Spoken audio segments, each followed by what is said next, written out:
Hello there, welcome back to the booth here at Mythic Championship 2 from London. That's Paul Chion, I'm Marshall Sutcliffe.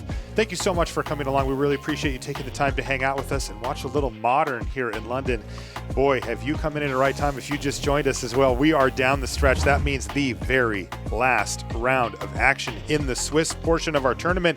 After this round, it's cut to the top 8. Well, players who make the top 8 will come back tomorrow to compete for the big prizes.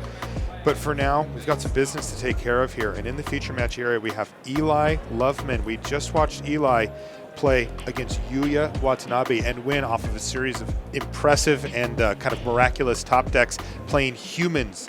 Eli is on 12-3 for the record. Across from him, João Andrade is on Hardened Scales, sitting 11-3-1. Paul, this is a winning in for top 8, and it could go very quickly given the matchup. Yeah, and you know, I think if I were to pick a side coming into this, I would be on the side of the Hardened Scales deck, mostly because the Hardened Scales deck has access to Walking Ballista, which is really, really powerful in this matchup, especially when you can have it in conjunction with Hardened Scales and also Arcbound Ravager. So very curious what this Meddling Mage names. Of course, Eli is recognizing that Walking Ballista is one of the most important cards in this matchup, so does choose to name that. Yeah. And João deciding whether or not he wants to use the Llanowar Reborn here, the Graft ability, and put an additional counter on the Arcbound Ravager. Yeah, this Hardened Scales deck is extremely difficult to play. Oh, yes. It requires a lot of math. It requires a lot of precision, but it does reward you with explosive ability to end the game. Yeah, this deck has the ability to just kind of win out of nowhere. Sometimes you just feel like you can't possibly have enough to kill your opponent, and then you're like, wait, no, Arcbound Ravager, Hardened Scales, oh, wait, I win. Yep. That just happens a lot. It does, and it usually deck. takes them a minute to kind of work their way through the turn and then go, oh, no, I do have this easily. So first decision point there for João was, do I want to put this counter on? And this is the punishment for it. This is a Reflector Mage returning the Arcbound Ravager to hand, clearing the way for 3 damage, and effectively getting rid of that 1/1/1 counter. And those are a very precious commodity for the Hardened Scales deck. So that's a win for Eli Loveman there in the early stages. Yeah, definitely. And the Hardened Scales deck, it's you know, kind of an engine deck. You need a lot of pieces to kind of assemble a victory condition. So it can't really play that much in the form of disruption. Right. So not a lot of removal in the deck. Of course, it's also a mono green deck. So the only removal that João has access to is 1 copy of Dismember. So that's really the only way that he has in his main deck to kill that Meddling Mage to be able to play a a Walking Ballista. I keep confusing those two cards. There's Phyrexia's Core now for João. Remember, João cannot play Arcbound Ravager this turn, as it has been returned by Reflector Mage. Ooh, but there's Hardened Scales now. And he's got Animation Module on the battlefield as well, which is less explosive than more of a sort of consistent, grindy, repeatable effect. But still, it does really enable some of the broken stuff that you can do, especially in conjunction with Hardened Scales. He needs something to prime the pump, though. He's got to get it going. Yeah, but Eli has found a Phantasmal image here to copy Meddling Mage, probably naming the Arcbound Ravager, because the Arcbound Ravager is very, very scary by itself because Hardened Scales is on the battlefield. That's frequently how you're able to assemble a kind of a lethal kill out of nowhere. Look how absurd this board has gotten from Eli Loveman. The fact that there's been effectively no interaction from João means that he's just been left unchecked, and this is an incredibly threat-dense, quick deck with very good mana, and this is the result. What in the world? Yeah. I mean, the Humans deck just continues to impress me, just in terms of how consistent it is.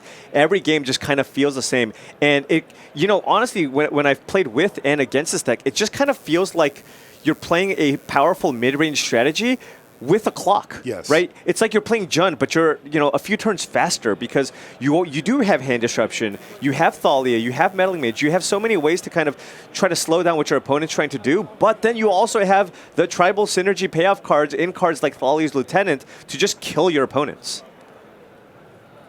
Well, João Andrade has his hands well and truly full here because, effectively speaking, he's going to have to win the game next turn if he's going to get out of this. He is facing an absolutely ridiculous board state now, and he's down to 7 life, facing multiple attackers that would kill him. So this is going to be extremely difficult to get out of, and game number 1 looks like it's going to Eli Loveman from this position. Oh, definitely. And the Meddling Mage is doing a lot of work. Definitely the MVPs in this game, as João actually has both Walking Ballista and Arcbound Ravager in hand.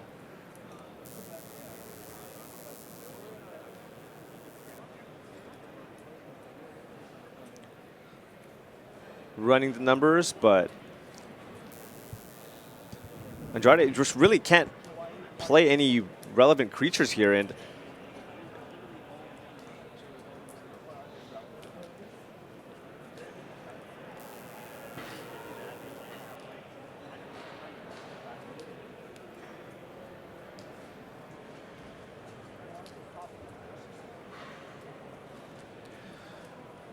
all right, so Andrade trying to figure out a way. Is there a possible way that he can survive this turn? But I just don't see it. There's just way too much pressure on Eli's side of the battlefield.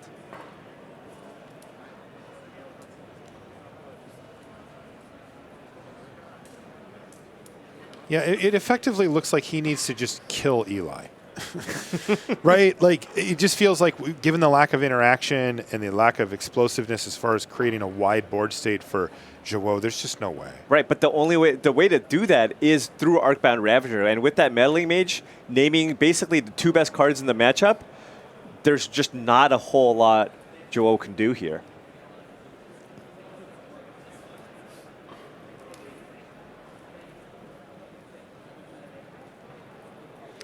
He's going to try.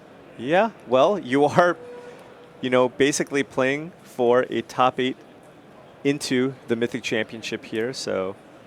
So is Hangerback Walker the only the only threat he actually can make here? Yeah, so he can make a fairly large Hangerback Walker here. It's just not the type of, he needs to get rid of it. I see he's got Phyrexia's Core, but it is tapped. Oh, and he is making a 1/1 off the animation module because Llanowar Reborn enters the battlefield with a counter. An animation module triggers anytime something gets a +1/+1 counter. Yeah, that's a sweet little synergy right there. Anytime you can get lands going. Right, and then he floats a mana with the Mox Opal, and he can play a Hangerback Walker, get an additional token, and this will be a 2/2 Hangerback Walker. But wait, it should actually be a 4/4 Hangerback Walker, given that it comes into play with an additional counter with Hardened Scales, and then Llanowar Reborn also should give it an additional counter. So this should be a 4/4. So it's 1 original and then 1 extra, and then 1 extra on each of those from each. Right, from right. So Scales. Hangerback Walker should be a 4/4 here. I don't know if you can miss the Hardened Scales trigger. It might be a May, we'll see. But yeah, yeah. Can't be 3 though. 3 would be the most impossible.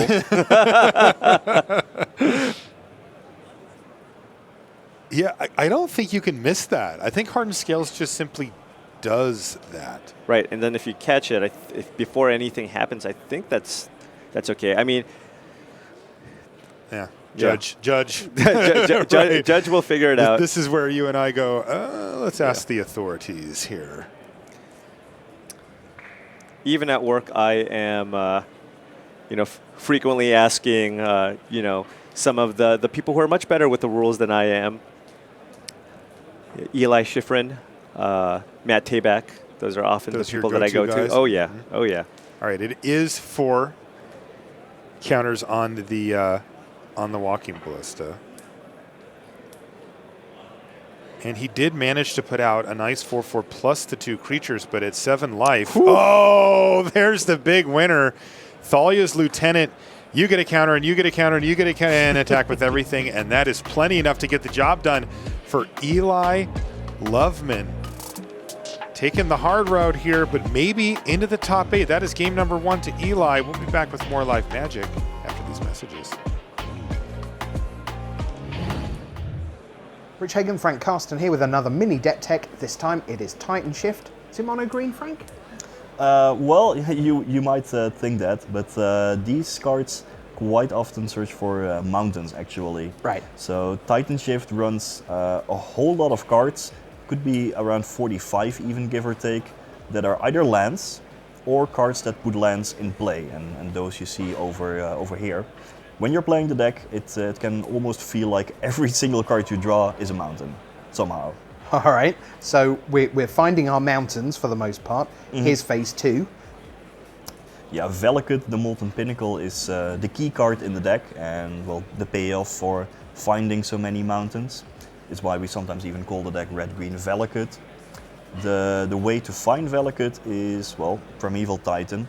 It definitely helps to get it onto the battlefield, and then afterwards Primeval Titan attacks, fetches 2 mountains, gives you 2 more Valakut triggers, and that allows you to either control the board or start to burn out your opponent. Important note, if you're new to Modern, the words Valakut, the Molten Pinnacle, you might be tempted to think, oh, that would be a legendary land, which of course would make it a terrible deck. But no, you can have Valakut the Molten Pinnacle, Valakut the Molten Pinnacle, Valakut the Molten Pinnacle, and Valakut the Molten Pinnacle. Indeed, yeah, sometimes you have 4 on the battlefield and every mountain you play is 12 damage. All right.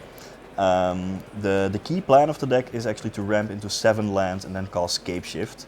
You would find Valakut and 6 mountains, and since every mountain that is entering the battlefield then sees 5 other mountains, you would get to roast the opponent for 18 damage. So when playing against Valakut, remember that there's a huge difference between 18 and 19 life. Don't just shock yourself for no reason. Right, so Titan Shift, Valakut, the Molten Pinnacle.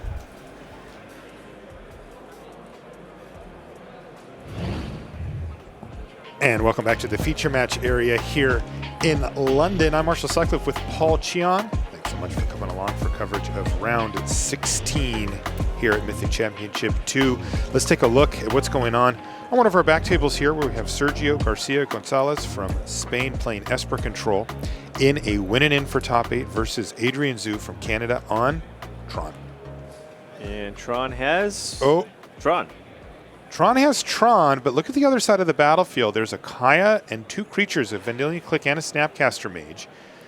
But is this Ugin the Spirit Dragon resolving? Ooh, this is going to be rough. Does Sergio have a counterspell? Nope. How did that happen? 3 mana plus a click on the battlefield, and somehow Adrian has found a way to push Ugin the Spirit Dragon through and -3 to wipe the board? Yeah. That's incredible. Although I think I'm assuming he's supposed to be tapped out here, right? Yeah, he is. It does cost 8. What is going on here? Oh, I think there was a Ugin Sanctum. Oh, Ugin Sanctum. Okay, yeah. We're coming in the middle of a turn here, as you can see, but it looks like it was an extremely important turn as Adrian has resolved Ugin the Spirit Dragon against the control deck. That is a tall order, to say the least, and wiped the board, getting the clean 3-for-1. Yeah, not a lot of ways for the control deck to deal with a Planeswalker once it's resolved. Yeah, and I thought we were kind of coming into kind of the earlier stages of this matchup, but as you can see, those are some pretty big graveyards on both sides. And that's actually going to be game. So we came in at exactly the inflection point for game number 1. Oh, look at that eye roll there from Sergio. He must have decided to take a risk, maybe tapped a land when he had a cryptic, something along those lines. And wow, Adrian just walked right through that door and said, I'll take a win, thank you very much. So let's see what's going on with Seth Manfield versus Robin Steinborn. Now, kind of interesting, these two are have an 11-4 record, which puts them pretty far down the field as far as top 8 contention goes. They're not going to be playing for top 8 here. Right. So the only conceivable way, the only possible way either of these players would be able to make it into the top 8 is if they win, have good breaks, and one of the 11-3 ones paired against each other both draw in the last round. Right. So very, very unlikely. Well, that means that we're going to come right back up to our front table here, because this could be a decider for top 8 if it is Eli Loveman with this Humans deck. If he's able to overpower João Andrade, he will find himself in the top 8. On the other side, though, is Hardened Scales on the play.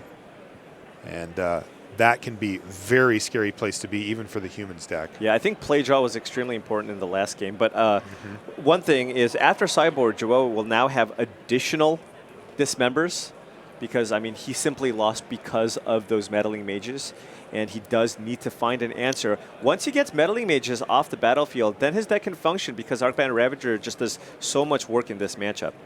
Yeah, Meddling Mage to me is the most interesting card in the humans deck because it plays out like a synergistic, tribal deck in many ways beyond Meddling Mage. But Meddling Mage really tests your format knowledge. If you don't know what's going on, what matters in each matchup, Meddling Mage loses so much value. Definitely. Definitely the hardest card to play in that deck, and a card that really requires you to have an extensive knowledge of how each of your matchups work. So if you're playing against Tron, we saw Loveman naming cards like Oblivion Stone because, of course, that is the card that would provide the biggest threat to him. But Eli has been making just the right calls all the time with the Meddling Mage. I mean, very, very familiar with this deck. Yeah, definitely. You can see our feature match area here sort of in graphical form.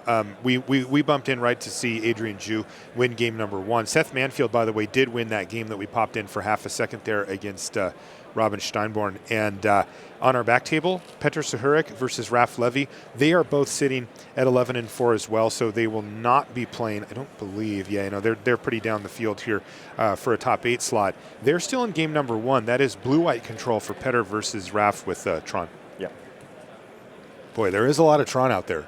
Oh, it was our most popular deck in the field. Yeah, but going into, I had the chance to walk around the tables, and at least at the top tables, there was Tron, but there was also a lot of humans on top of that, and just kind of a lot of the top decks that you expected. One interesting note was, Tron was the most popular deck in the tournament, but it didn't actually have the best conversion rate going into day 2. I believe something like 12% of the field was Tron day 1, but 12% of the Tron players did not actually make it into the next day. All right, well, let's get things going here. This is kind of a interesting start here. João kicks things off with Ancient Stirrings, finds himself a Hangerback Walker, but there's the critical turn 1 play from Eli. This is what turns the humans deck from pretty darn good to turbocharged Ether Vial on turn 1. Yeah, Ether Vial giving you the ability to cheat on mana and play multiple creatures in one turn. Right. Just the ideal turn 1 play for that deck.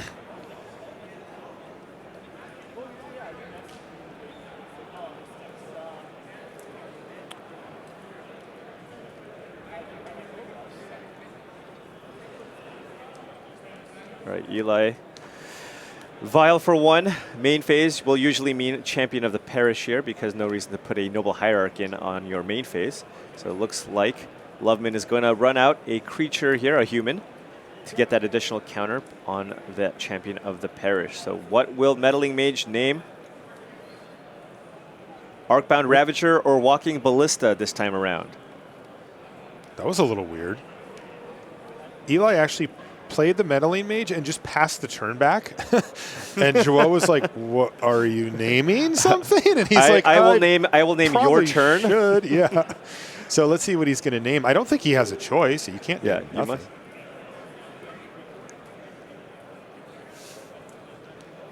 must. It's been a long couple of days, and Eli's just going, just sort of put this into play, I guess. But he should get to name something here.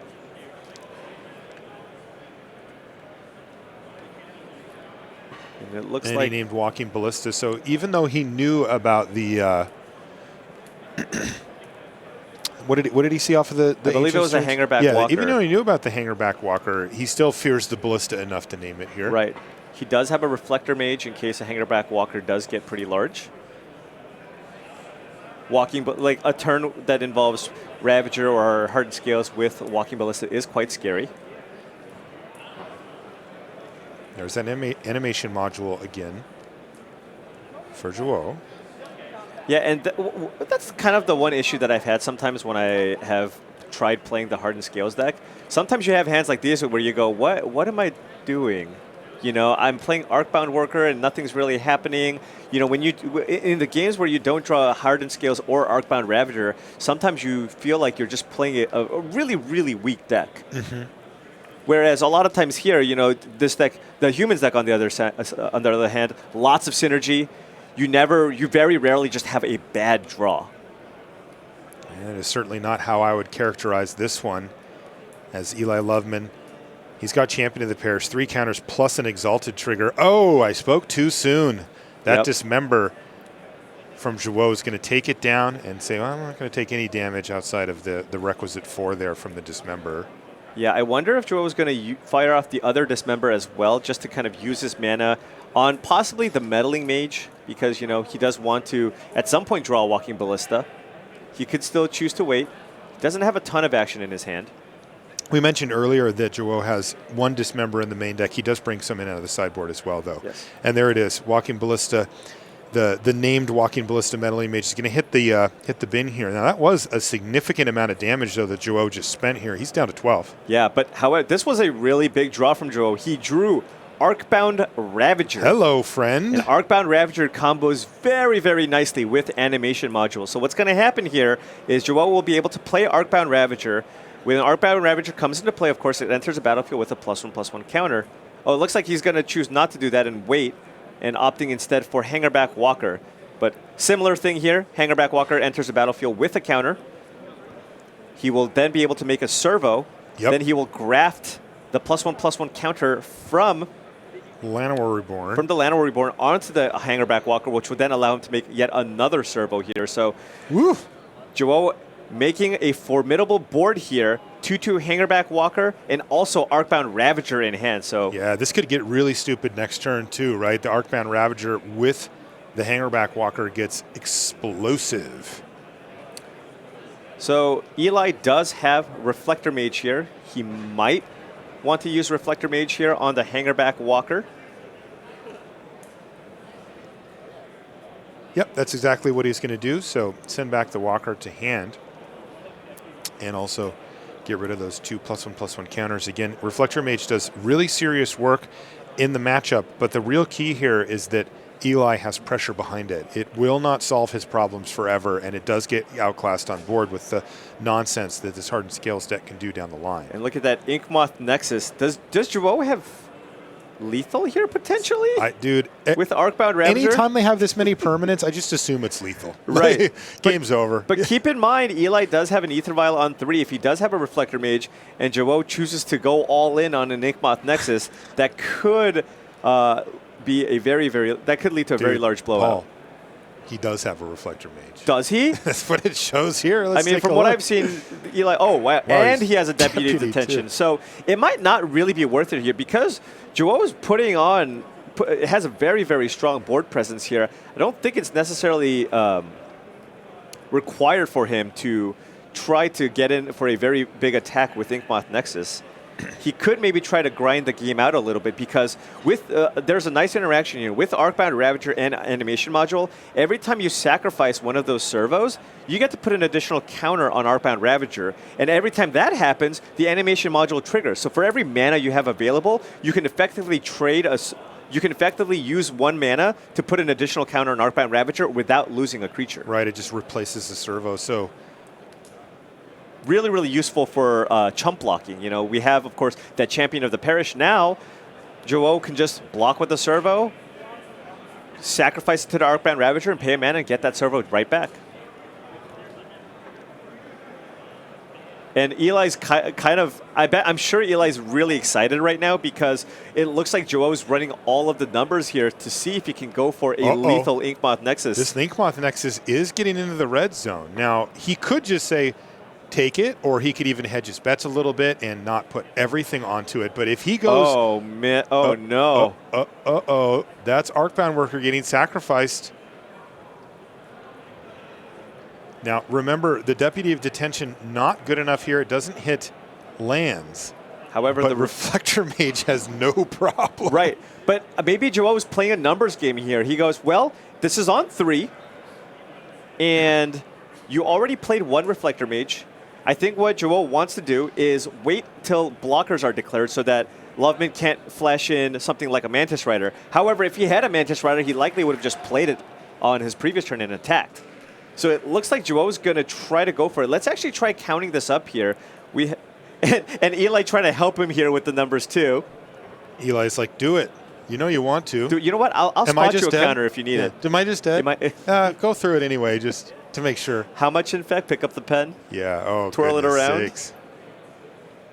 In this case, he may need to grab a pile of dice for João. I actually don't think he has enough for lethal, does he? Oh, it seems like it does. 5, 6, 7. Isn't this 9? He's doing it though. Isn't this just one short? Oh, no, it's got 2. He has a 5/5 Ravager. If he sacks a servo and the land, and he's already started the process of sacking a bunch of things. It's too late now, João. You're doing it. But that is not a lethal number. What is happening here? It's going to make it 8. 7 counters plus the 1/1 underneath. And look at this. Eli Loveman says, and I still had this Reflector Mage. But the weird thing is it wasn't lethal anyway. It wasn't even lethal. Yeah. And yeah, by the way, that's the key thing here, Eli. He points out you do not have an Arcbound Ravager anymore. And this one has well and truly fallen apart for João Andrade. It is looking like Eli Loveman's going to find himself in, and that's the cards getting picked up. Eli Loveman is in the top 8. Congratulations, Eli. Boy, end of a long day for both of our players down the stretch there, but it is going to be Eli who emerges victorious. He was 12-3 coming into this round, so very cleanly. Oh yeah, and winning picking up an extremely improbable win against Yuya Watanabe in the previous round. I mean, Yuya was able to actually lose that match and draw into the top 8. Yeah. But I mean, very, very important match for, of course, Eli, who needed to continue winning all of his matches. Even in this round, he was the 12-3 player that actually got paired down and had to play out this round to lock up a seat into the top 8. Yeah, so really impressive stuff, and that is, by the way, a Humans deck making its way into the top 8. As you mentioned before, you know, the top 2 decks in the metagame for the bulk of the tournament there were Tron and then followed closely by Humans. So, you know, we talked about Yuya Watanabe making it in on his intentional draw, and we've got Eli Loveman as well. So there's your 2 representatives minimum. Exactly. I think coming in, you know, the top decks were, of course, the Phoenix deck, Javier Dominguez on Phoenix. We have Humans and Tron, and you know, basically most of the top 8 is just kind of being occupied by those decks. Yeah, and you know what? I'm not that sad about it. I like watching a little bit of Tron. Maybe not too much. I know some people get a little sick of it, but I actually like it. All right, well, we've got an interview with Eli Loveman and Tim Willoughby down in the feature match right now. I'm here in the feature match area with a very happy Eli Loveman. That was a pretty wild match. Like, talk us through how things were going for you in that last game, especially. So I had the pieces in my hand, but I had to make sure not to screw it up, because in order to beat Arcbound Ravager, you need 2 pieces of interaction, one to beat the Ravager and one to beat whatever they put it on. But yeah, he was playing around Deputy of Detention, but I had both, so it worked out well for me. Sometimes you have it all and it all kind of works out. I mean, playing against the Hardened Scales deck, it does feel like it has a lot of different avenues of attack. Did you have a pretty clear plan going in as to what you needed to achieve? The trick is to Meddling Mage, Walking Ballista if possible. The matchup's a lot better now that you have Deputy of Detention, because you can go up to like 8 or 7 3-drops that really drop the hammer on them. And they don't have Steel Overseer anymore, so it's a little bit better now than it used to be. It's funny to me that when you first look at the Humans list, it's all creatures, and you think, well, how much can a deck that's all creatures really interact? But honestly, it feels like a control deck watching a player like you play with it. There's some matchups where your goal is to pretend like you're like Ensnaring Bridge, Chalice of the Void prison deck, and just lock them out before. Blue-White controls a lot like that. You don't really want to be aggressive. You want to like just stop them from doing their thing more than anything else. And it looks like there's going to be a fair mix of different decks in the top 8. Obviously, I hate trying to predict anything, but it's looking pretty good for you right now. Are there any decks that you're really hoping to either avoid or come across if you're playing any more this weekend? Urzatron and like a classic green-black mid-range deck. To play or to play against? To play against. I don't want to play against those decks. All right, so congratulations to you. Fantastic finish here in the Swiss, and hopefully we'll get to see a little bit more of you on Sunday. This is Tim, down from the Mythic Championship. Thank you, Tim. And let's get back into the action here, where we've got Seth Manfield and Robin Steinborn facing off. This is Humans versus Dredge. Game number 1 went to Seth. We got a chance to watch just the very end. We got some Riley Knights here on the battlefield, quickly being replaced by Thopter tokens. Nice try, Riley. Try to sneak one in there, huh? You know, get your 15 minutes of It's fame all there, about or not even 15 seconds. Promo. Well, somebody got excited. I don't think it was one of our players at the table, though. These gentlemen are not currently playing for top 8. They are playing for an extremely high finish, though, here at the Mythic Championship. And, of course, a lot of money. And at a snapshot, I kind of like Robin's side of the board here. I'm not going to lie. Why? Although, now that I say that, Robin's at 5. Right. And Seth Manfield, I think there might be a Conflagrate in the graveyard, but he doesn't quite have enough cards. And I wonder, you know, if he can hit some Creeping Chills, that could be enough. So,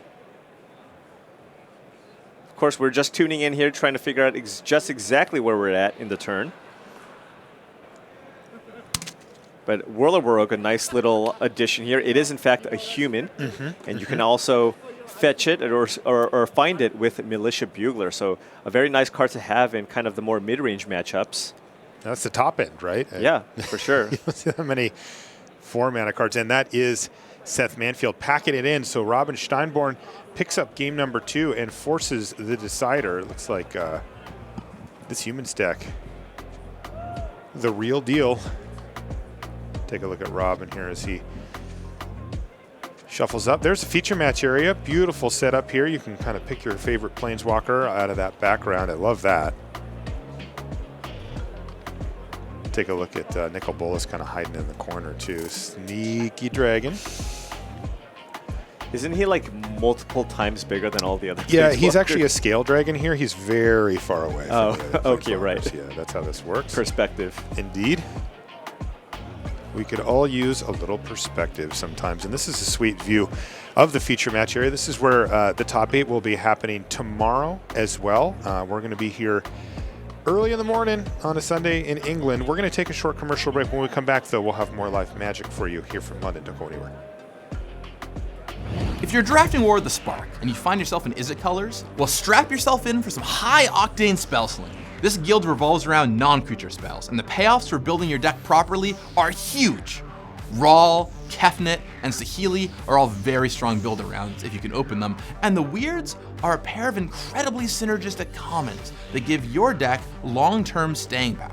Thanks to Amass, playing non-creature spells doesn't actually mean skimping out on creatures. Invade the City, Lazotep Plating, and Honor the Godfarer all produce and strengthen zombie army tokens, giving you board presence while still being non-creature spells. Mizium Tank is technically a non-creature spell, but you can still turn it into a creature at instant speed with the right cards.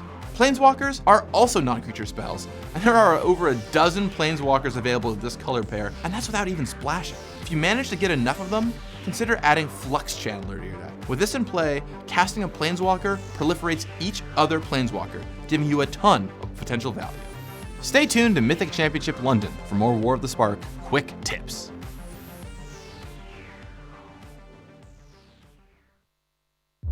We are at the threshold of a new age.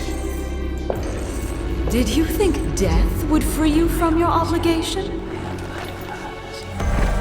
When the system fails, we will balance the scales.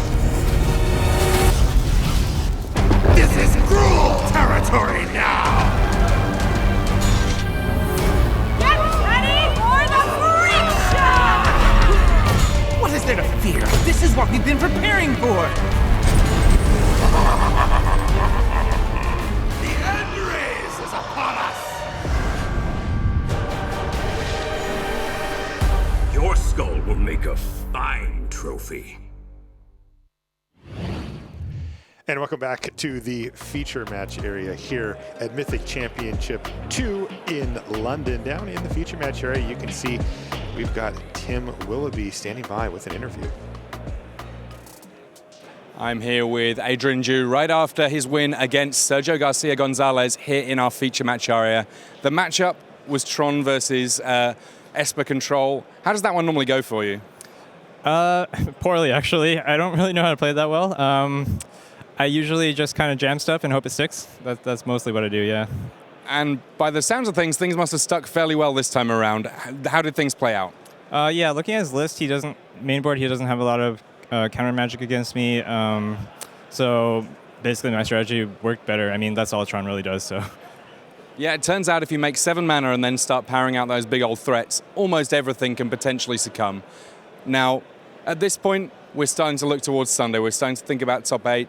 The whole of Modern is in front of you. Are there any decks that you're desperately hoping to find yourself against or maybe to avoid? I like my matchup against Phoenix. I'm pretty lucky, so the Tron Mirror wouldn't be so bad. The ones I want to avoid, probably like Amulet Titan. I was on here before playing against it. I have no idea, really. I'm going to have to study that one.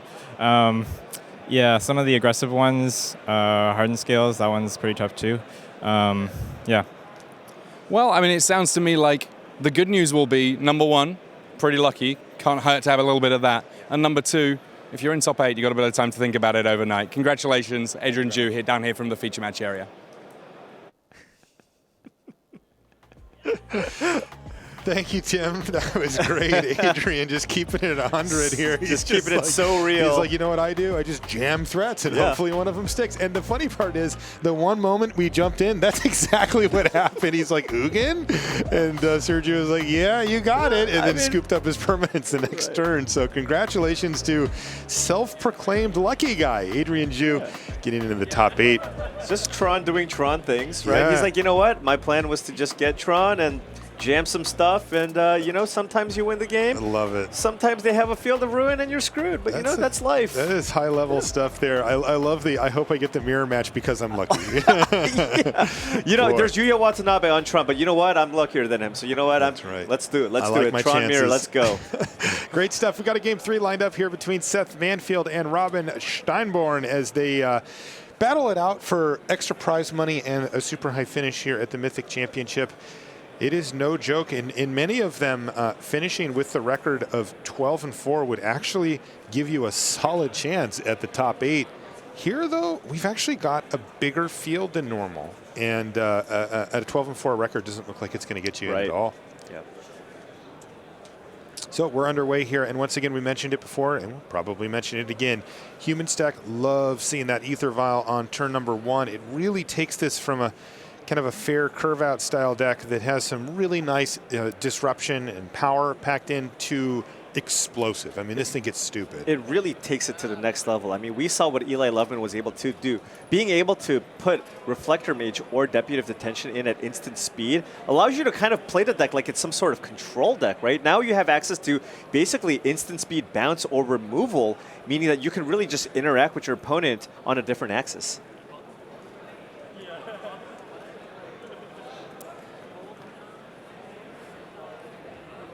So Seth with no turn 1 play, so that means no Shriekhorn, no Faithless Looting. So I'm assuming he has something like a Cathartic Reunion here in hand.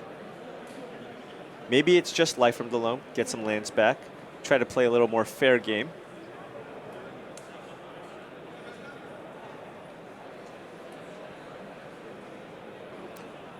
That is a game that Seth Manfield could win. Yes. It is not impossible. He does have to leverage some very specific cards to help him keep up on board and hopefully wipe the other side of the battlefield at some point. He could do the Conflagrate plan, for example. Right, there's a good amount of removal. I mean, you have access to Dark Blast. You can dredge Dark Blast. You have the Conflagrates. After sideboard, you can even bring in, you know, some Lightning Axes or Abrupt Decays. And yeah, sometimes you can even just run out some Stinkweed Imps to play some defense too, because over the course of the long game, you can really, you know, just overwhelm your opponents. And, you know, it's the human deck here. Some decks do play cards like Rest in Peace in the sideboard, but Robin actually does not have any of those. Okay. So he doesn't really have, you know, just one of those heavy-hitting anti-graveyard cards available to him.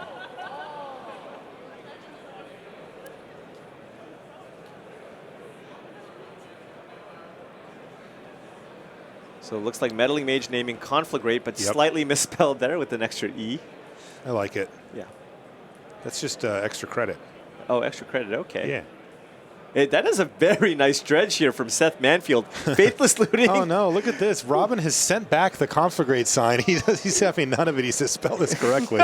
So what did he hit? He hit Bloodghast, Prized Amalgam, and Faithless looting. Hello. That was amazing. 3 relevant graveyard cards here for Seth Manfield.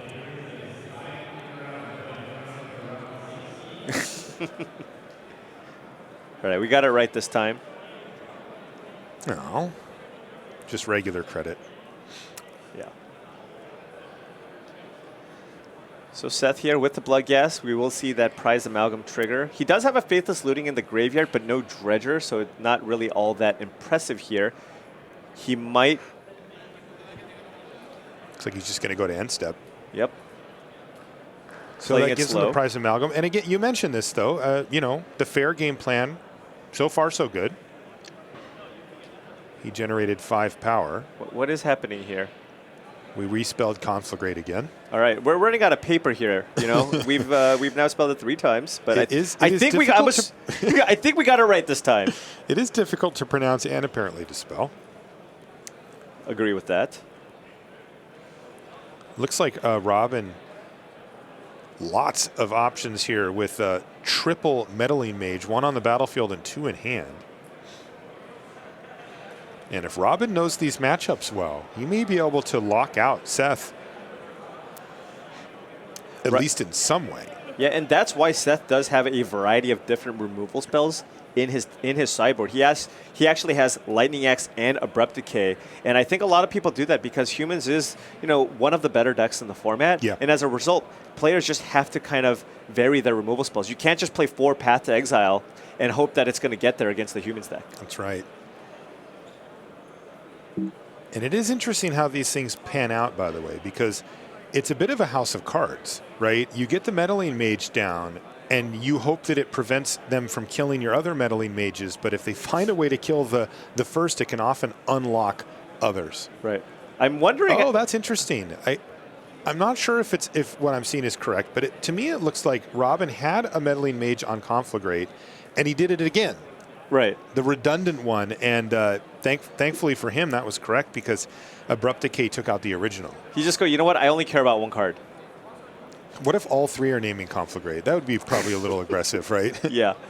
And actually, Seth Manfield, taking a look at his hand, he has a Dark Blast. So what he can do here, if he does want to kill those Meddling Mages, he can go upkeep Dark Blast, one of the Meddling Mages, turn it into a 1/1, dredge it, then cast Dark Blast again to get the Meddling Mage off the battlefield. That allows you to not only dredge, but also just deal with one of these creatures.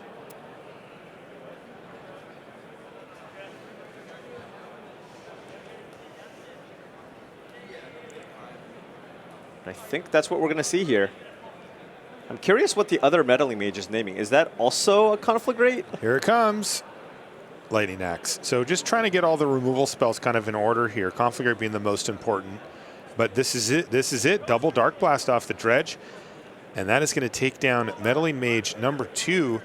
And this is exactly what you described, Paul. This is the fair game plan coming into play. I mean, people think of Dredge as this broken graveyard enabler, but it also just gets you back relevant spells. I mean, Seth's just basically playing Jund this game, yeah, right? You know, you got some really Abrupt Decay, Dark Blast, some Life from the Loam, you know. Yeah. And he's just going to continue. He's going to continue hitting his land drops here, too. He's going to fetch and then cast Life from the Loam and get 3 lands back, setting up for potentially a big Conflagrate. Prized Amalgam is basically Tarmogoyf. Yeah. And, you know, this is the upside, as we see. We saw the 1 copy of Abrupt Decay here coming in really handy, varying the removal spells. And Robin, knowing that the Abrupt Decay has already been used, now naming Lightning Axe on the Meddling Mage.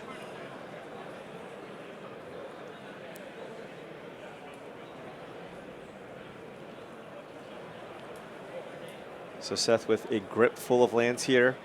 And now that he has multiple Dredgers, will probably be in a really good spot next turn to flashback the Faithless looting and start trying to get his Dredge engine rolling. Got a question for you, Paul. You know, we're trying out a new Mulligan system here in London, but that's not the only rules change that we have at this Mythic Championship. There's also open deck list. Basically, you sit down from across from your opponent, and you have to show them your deck list. Now, it doesn't have the number of the cards in your sideboard. But the main deck is, with numbers and everything, how much better is Meddling Mage in that world? It's a little bit rough because, you know, they probably took a look at each other's sideboard and he just saw Abrupt Decay and Lightning X, but he doesn't know how many. So it is rough. A Meddling Mage just naturally just gets worse after sideboard, especially if your opponents just diversify their removal. Which they should be doing. Right, but it is still just disruption in some way. Yeah, and I even meant in game one. I mean, you know, look, if you know the matchups, you've got Meddling Mage, you probably know the important cards, but if you get to look at their list first, you know for sure. Right? No, like, definitely. You never miss. It's like, oh, nice 4 paths. I guess I'm just going to name this. Yes, where sometimes, you know, sometimes you'll name a card that a deck will typically play, and then they just don't run it for whatever reason.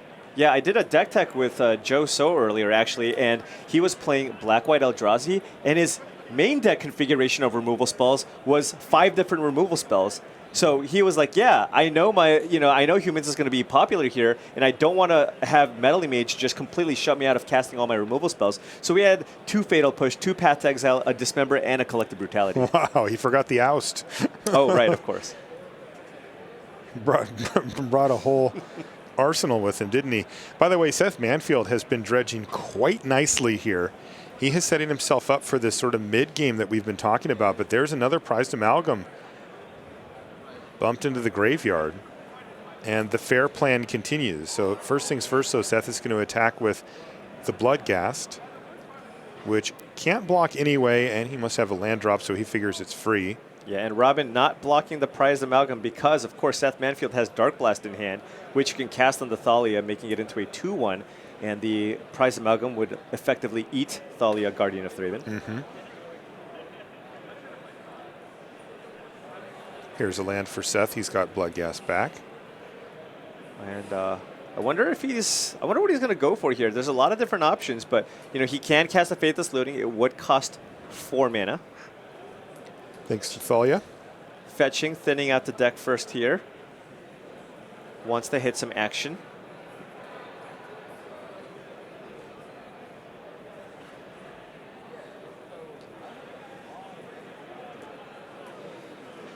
Seth getting a really nice shuffle in there. Yes, he is very thorough. It looks like he's got a faithful. Excuse me. He's just going to play the Dark Blast here and make sure that the shenanigans stop with that Thalia's Lieutenant right here and right now. Oh, look! Never mind. It's the fair game plan. Dude, he is really doing it. Stinkweed Imp for 3 mana. Your move. Yeah, I mean that will do a good job of just blocking. I mean, Seth at this point is trying to figure out what are the possible ways he can lose here. Maybe just a bunch of Mantis Riders will be able to get it done. So Stinkweed Imp does a really good job of getting in front of that. Oh, and this is that nice little trigger trick that Andrea Mingucci has taught us. If you hard cast Thalia's Lieutenant and put the triggered ability on the stack, then in response, you can vial in a human. If you do, you will be able to put that +1/+1 counter on that human. On top of that, Thalia's Lieutenant will also get bigger because of the fact that you vialed in a human. Nice. Maximizing counters, also just a really great little sequence there. That is a lot of power added to the board there.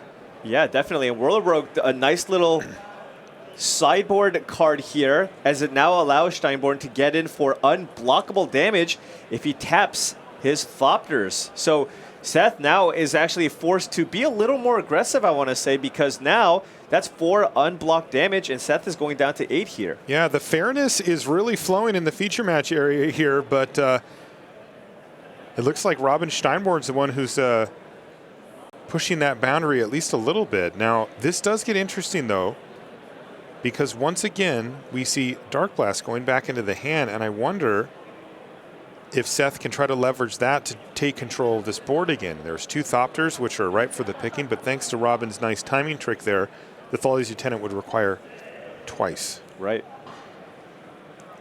This has been a fun one to watch. And there's no way to get Whirler Rogue off the battlefield. He only has a Dark Blast, so pretty tricky spot for Seth.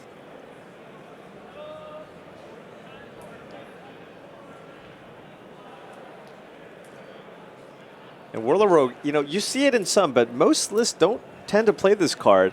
But it's doing a lot of work here. Yeah. Yeah, it's interesting. Is this too fair? You know, like we were talking about Seth being able to play the fair game, and he even has a situation where a conflagrate would be able to happen, but he just hasn't seen one. Yeah. Well, he's tapping 4 mana, so this tells me he's very likely to look to loot? to flashback Faithless looting, get some dredge going, but Yeah, what does he have for dredgers? I see 2 copies of Life from the Loam in his graveyard. I believe those are the only dredgers right now. Oh, there's a Dark Blast too. there's a Dark Blast as well. The problem is his mana is a big taxed because of that Thalia on the battlefield. Yeah, and she got bigger as well. Now 2+1/+1 counters on her, so that Dark Blast is going to have a hard time. And there it is, Faithless looting from Seth. So we're probably seeing a dredged Dark Blast. Now Seth has 2 Dark Blasts in hand. See what he hits here. Kind of more of the same, though. There is a Stinkweed Imp, so that's Right. going to get him a nice big dredge here of 5, and there's a Narcomoeba. Okay, so that's an additional blocker. Although, of course, does not block Whirler Rogue triggered abilities. Tap 2 untapped artifacts you control. Target creature can't be blocked. Imagine if Robin just draws another Ether Vial. Put it to work. Because then he would have... Does he have... Yeah, he has 2 4-power creatures. He could get in for 8 points of damage if he just drew an Ether Vial off the top. And without a land drop, has Seth played a land yet this turn? I don't believe he has. I don't think so. But if he's only got fetch lands... Yeah, he's got a Wooded Foothills here. But if he does play it, since Robin is at 9 life, the Bloodghast will have haste. And Seth does need to apply pressure here, so I wouldn't be surprised if he tries to send some of these creatures in. He can still he can attack with the Prize Amalgams and even the Bloodghast and still have 3 blockers up.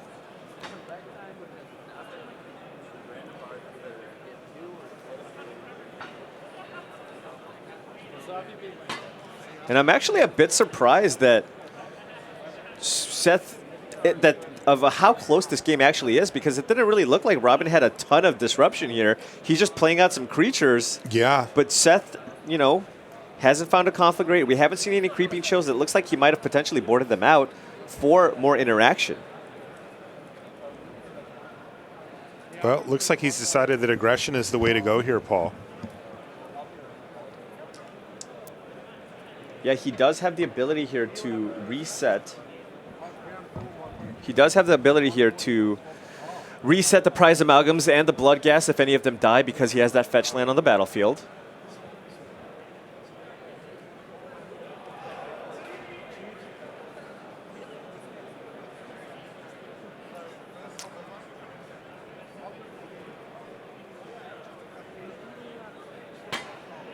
Just taking a look at Whirler Rogue. I don't think there's anything amiss here, though. Right. Just haven't seen it play very often, so you know.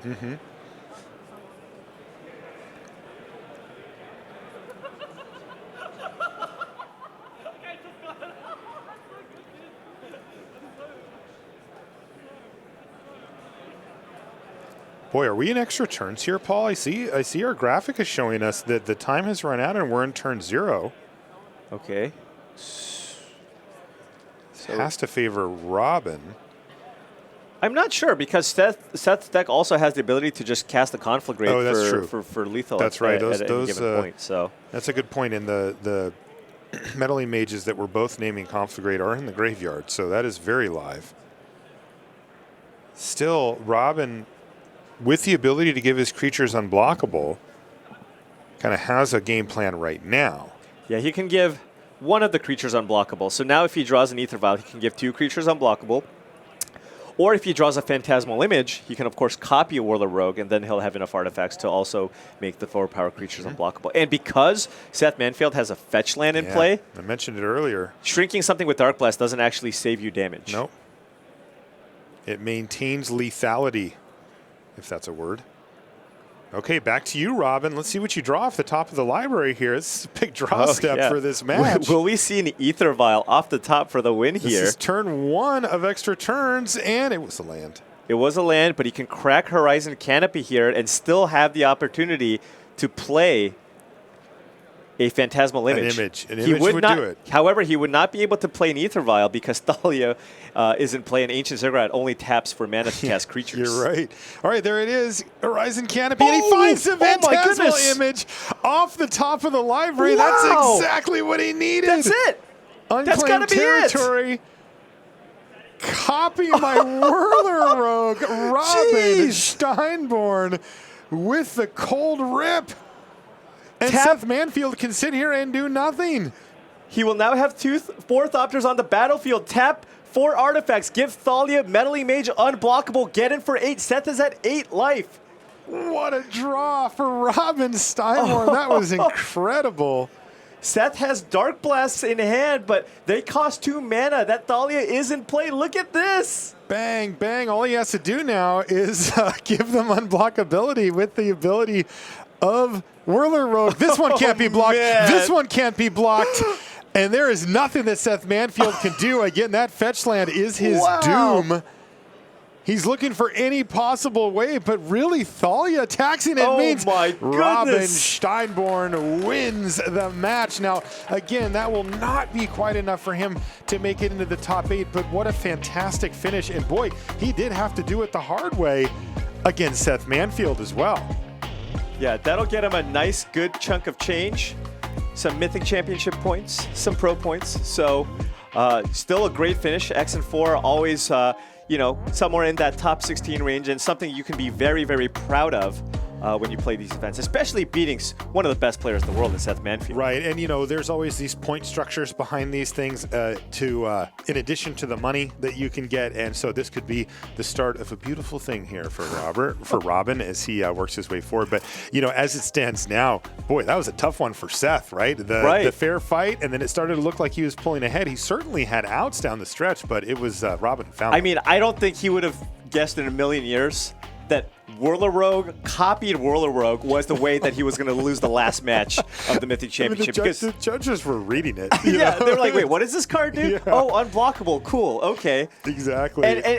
And again, he couldn't have drawn Ether Vial. It had to be a Phantasmal image there to actually allow him to copy the Whirler Rogue to have enough artifacts to give his creatures unblockable. Because next turn, Seth had a really good shot. He's going to Dredge again. He had a really good shot of finding something like a Conflagrate and getting in for the final few points of damage. Yeah, because he hadn't seen one yet for the duration of that game, and that game had gone on for quite a while. The chances go up and up the more you Dredge and the if you haven't seen that card yet. Right. So. I'm very curious actually how Seth Manfield sideboarded, because I don't think we saw any creeping chills, and this did seem like a matchup sometimes where you might want to race because you're putting pressure on each other, and not having access to those meant that he wasn't able to get in for those final few points. That's right. All right, well, we've got Tim Willoughby down on the floor with an interview. I'm here on the floor with Robin Steinborn, fresh off his victory against former world champion Seth Manfield. That Whirler Rogue off the top made things an awful lot easier. How many other outs were there for you as we got into that late stage of the game? In the last game, I had the 4 images, I guess, and before I cracked the Horizon Canopy, the deputies, to steal 2 of his blockers and then kill. But yeah, I guess it's 4 plus, so it's 7, and after the cracking, 4 again. Not too many. I mean, obviously we did have a couple of extra turns, but nice to be able to do something decisive before giving a former world champion an opportunity to try and find a way out of that situation. Yeah, it was pretty hard because I played the 3 meddling mages, and then you say Conflagrate because Conflagrate can just kill your board. Then you say Dark Blast or Lightning Axe because Lightning Axe is for just kill for 1 mana. And then he played Abrupt Decay and Dark Blast, so exactly the other 2s. And I thought about, oh no, how can I beat this? But then, I found a good line, was good. Yeah, I guess I did everything right. So I mean, it's hard to argue the results, right? We got there in the end. It took a little bit of work to get there. We used all of the minutes. That was very efficient, so good job on that. But ultimately, the results what counts. You had a fantastic weekend, and finishing things off with a win, always good in the feature match area here at Mythic Championship 2. Oh, that was great stuff from Robin. I thought, oh no. But my favorite part, that's kind of what I want to do after a really close match and just go, you know what? I guess I did everything right. I did it all right. One quick update, by the way, before we head out of the booth here and work our way towards that top 8 announcement. We did have one more match that we're not going to get a chance to show any actual on-air for. So that was Petr Sahuric versus Rafael Levy, and that was Petr winning. So 11-4 turns into 12-4 for Petr. Similar to Robin there, that's not going to put him in the top 8, but another really good finish for Petr. And of course, we're used to seeing Rafael Levy at the top tables late here at the Mythic Championship. All right, we're going to take a commercial break. When we come back, though, Rich is over at the news desk with Maria. They're going to give you all the updates as we round out this top 8. Don't go anywhere.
Hello everyone, welcome back to the news desk. Rich, Maria and Simon here with you. Somewhere out there, two people are having a game of Magic that I'm sure is incredibly important to them.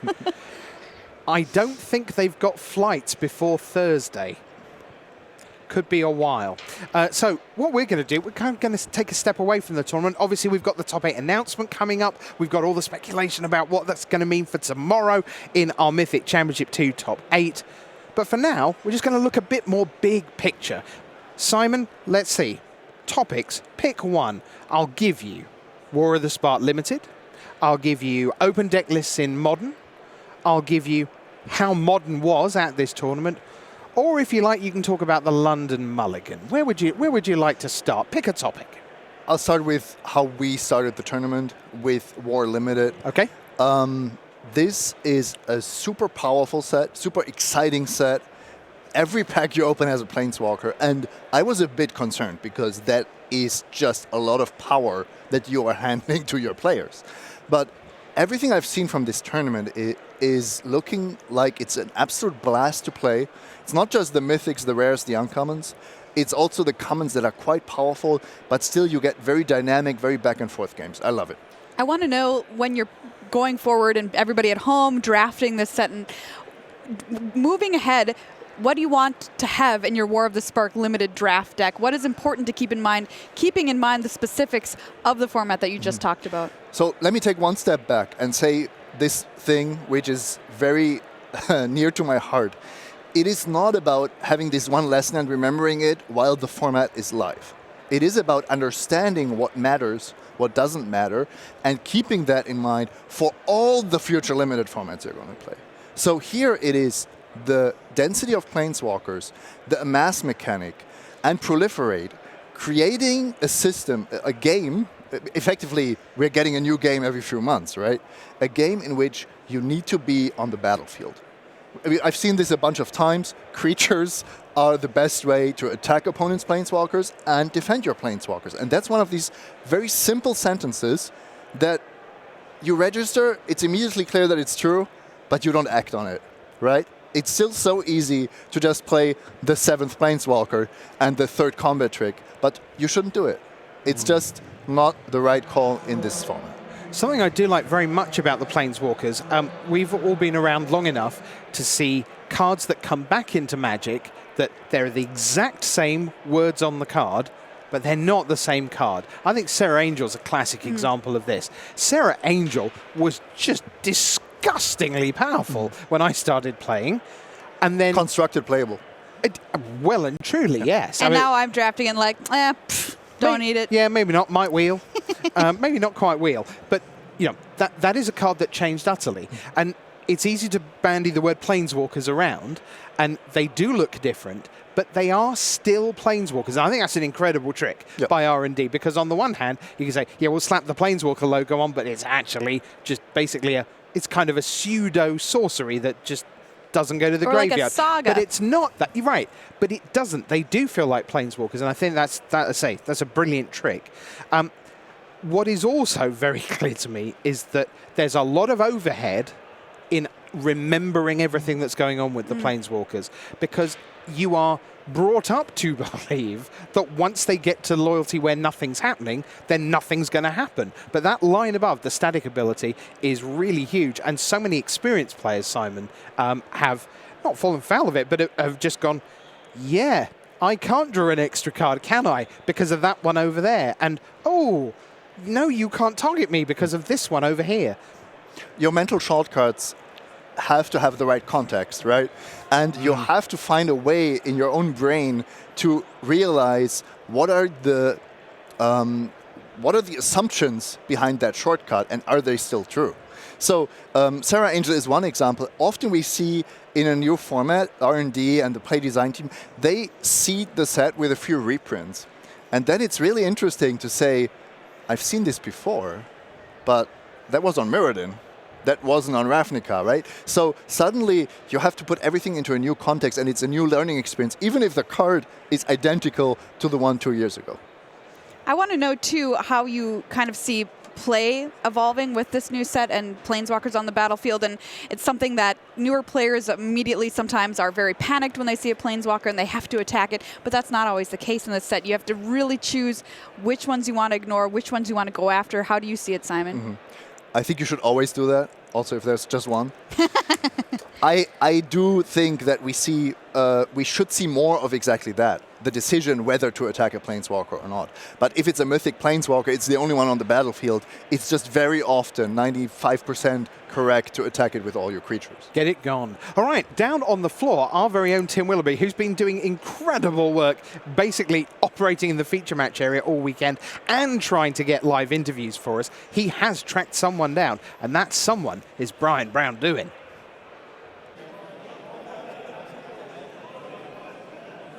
This is Tim Willoughby on the floor with Brian Brown-Duin now. Yesterday when we spoke, things had gone pretty well for you. How would you describe today for you? I would say they went pretty well for me, yeah. I would use the same wordage, so. Those humans, it turns out that we're on the right team, guys, because they've been doing great guns for a whole bunch of people in this modern format, especially you. To what sort of do you credit their success in the metagame right now?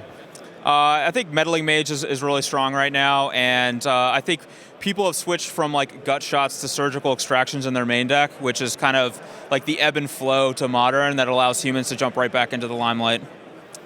You know what? We needed a shot, and apparently we got it, and apparently that's worked out rather well for the likes of my man here, Brian Brown-Duin.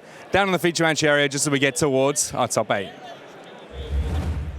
All right, so we've had a little chat about Limited. Maybe they're still playing.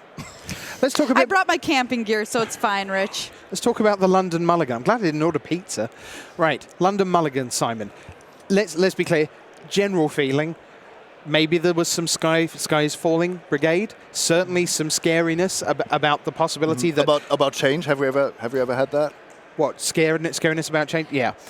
Even Frank Karsten said he was nervous. Can we say that we are thrilled by a small thing? Because I think the impact's been quite small. The negative impact for sure. If it even is negative, I think the upside is actually huge. But this is my personal opinion, but also talking to pros, MPL players, behind the scenes, I see so much that this mulligan improves. Every limited game benefits from it. I think every standard game will benefit from it. And I think 98% of modern games will benefit from it. And then we can have a rational discussion about the corner cases, the decks that benefit, where we have to ask ourselves, is that maybe overstepping the line? What are the right safety valves for these kind of scenarios? Mm-hmm. It was really interesting talking to Frank earlier today. We had a little history lesson about mulligans, learning about the very first kind of mulligan where you could only throw your hand back if you had all lands or no lands at all. Yeah. And I'm like, well, we've certainly made some strides over time, haven't we? All the different ways you too could be miserable before you start a game of Magic. I like Martin User's quote where he just said, "Why did it take us so long? Yeah. Yes. Why do we need 25 years to figure this one out?" So you're in favor. Keep it. You love it. Oh, absolutely. Okay. I would definitely keep it, but I don't make the decision. Well, all right. Once again, Tim has tracked someone down who's had a very, very good weekend. Member of the MPL. Here is Tim with Alexander Hayne.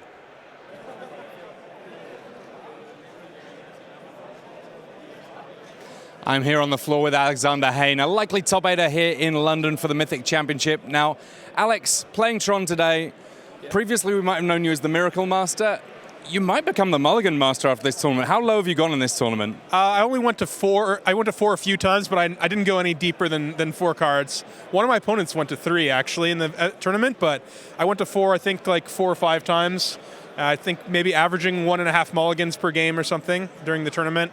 So that with Tron, your cards your lands produce so much mana that they're effectively card advantage there. Like each Tron piece, when you have Tron, gives effective 2 lands worth of mana or 3, and so just those 3 Tron lands is 7 cards, and your other powerful things like Ugin or Karn just can be a ton of cards, and Ulamog is infinite cards because your opponent's just dead. So.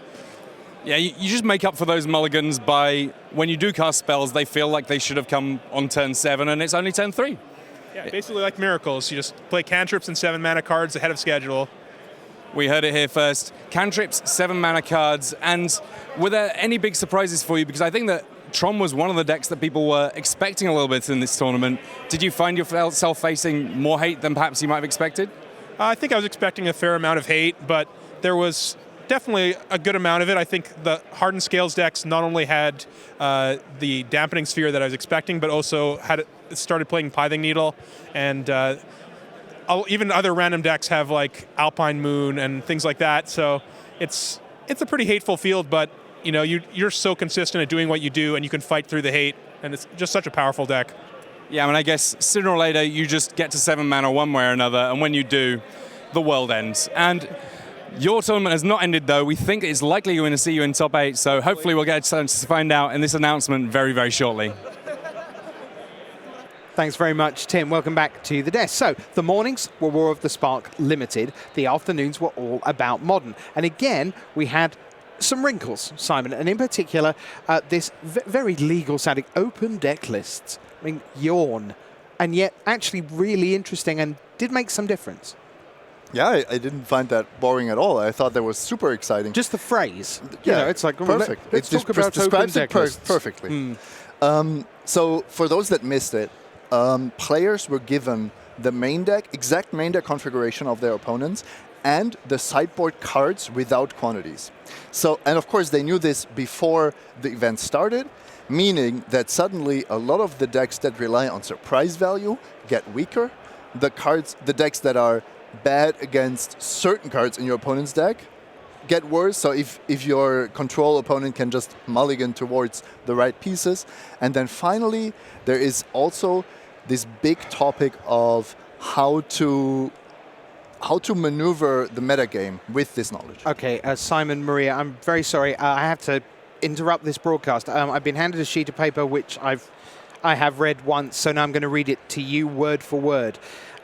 During a deck check in round 15 at Mythic Championship 2, the judge staff noticed an issue with Yuya Watanabe's deck, where the sleeves of his Urza's power plants were marked in a specific way.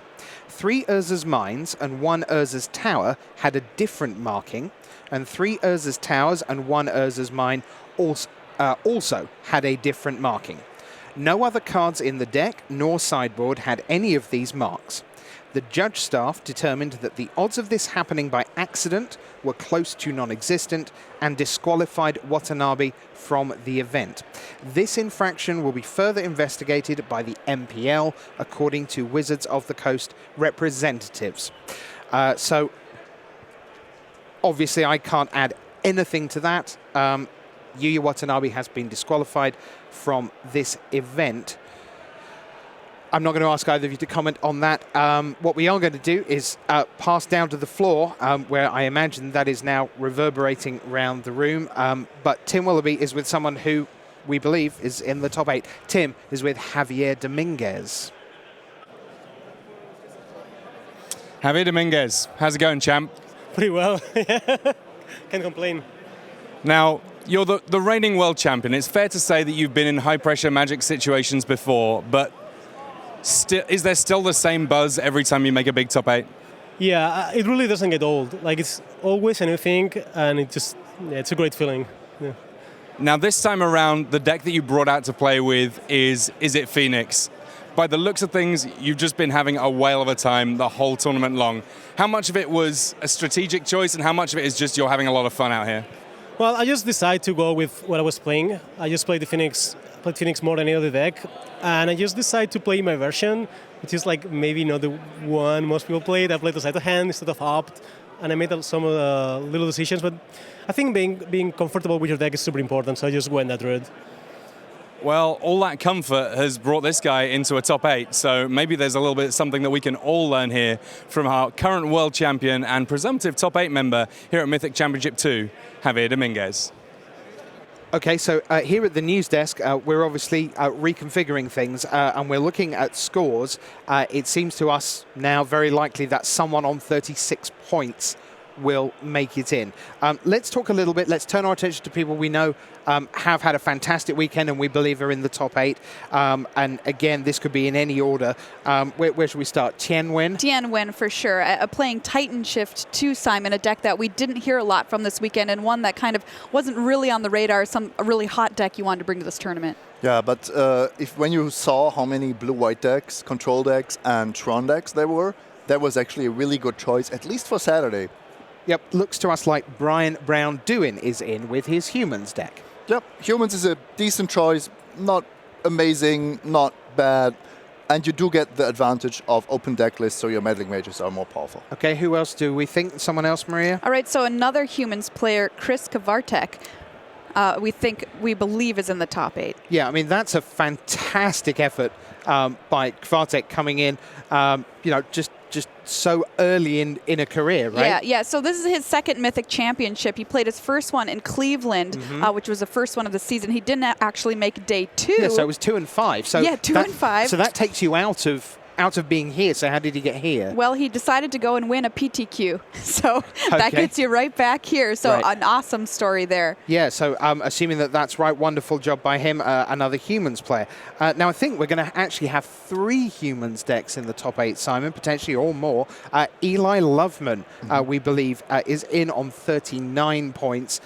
So a great job there. Again, another Humans. And he's interesting because his success rate at Mythic Championships, this is his 5th, has been really poor. Yeah, Maria. 33% win rate, which is quite low. However, modern win rate, 67%. And that's world class. And that was coming in. That doesn't include these. That does not include this. No. So we're at 80 plus probably, or well up there. That might be the largest gap in percentages.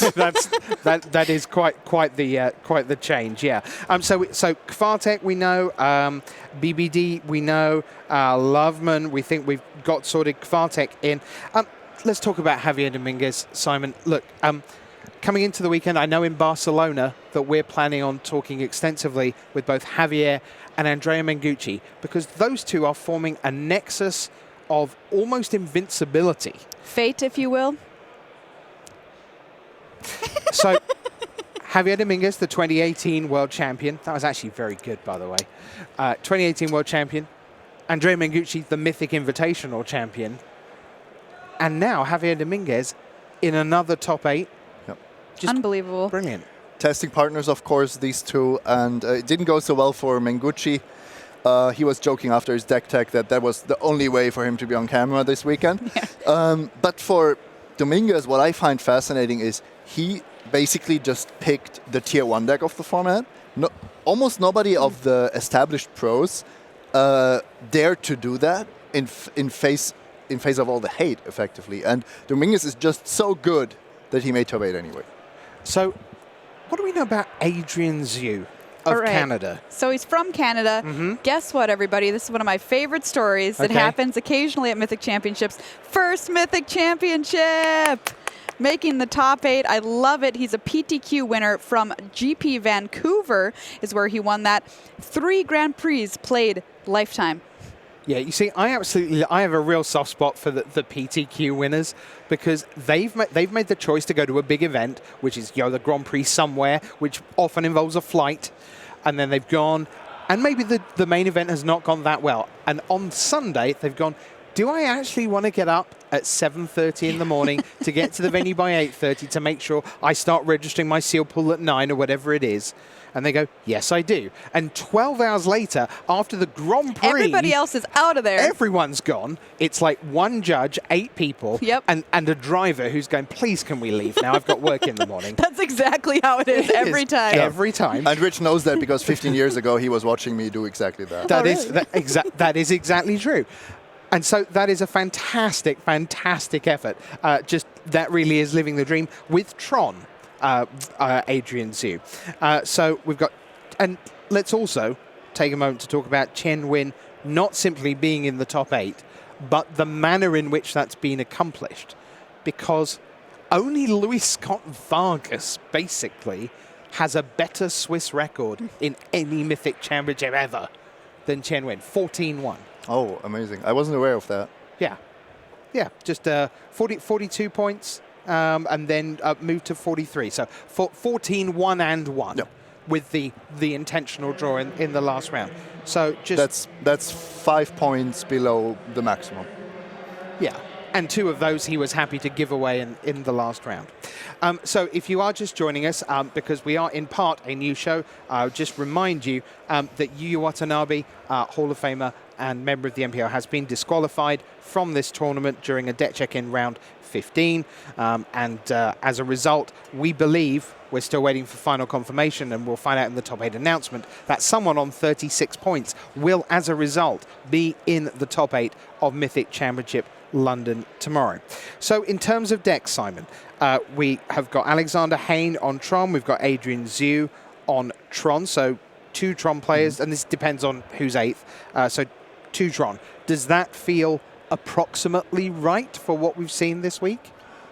Yes, I think 2 Tron decks out of 8 seems very right. In fact, I'm more surprised about the 3 humans. That seems a little bit too much. Yeah, and that's our next port of call. BBD with humans, Chris Kvartek with humans, and then Eli Loveman with humans. Something else that stands out to me too about this matchup is we've got Is It Phoenix on this list too, and humans and Is It Phoenix are decks that I think of as constantly performing well at Grand Prix and just really solid decks. But coming in, a lot of people were kind of throwing that out the window and thinking it's a brave new world here with the London Mulligan. So what I want to say about the top 8, well, that's only a small sample size, right? Sure. Because the difference between a top 16 and top 8 we know is the slimmest of margins. But what we did see in Modern is this trend that some decks are clearly becoming tier 1 decks. And that is a list of 4 or 5 decks. As far as I remember, or from my perspective, we didn't have that in Modern until then. So now we are also seeing top 8s where it's not 8 or 7 archetypes. That's not a bad sign. It's just a sign that some decks archetypes are rising above the others a little bit.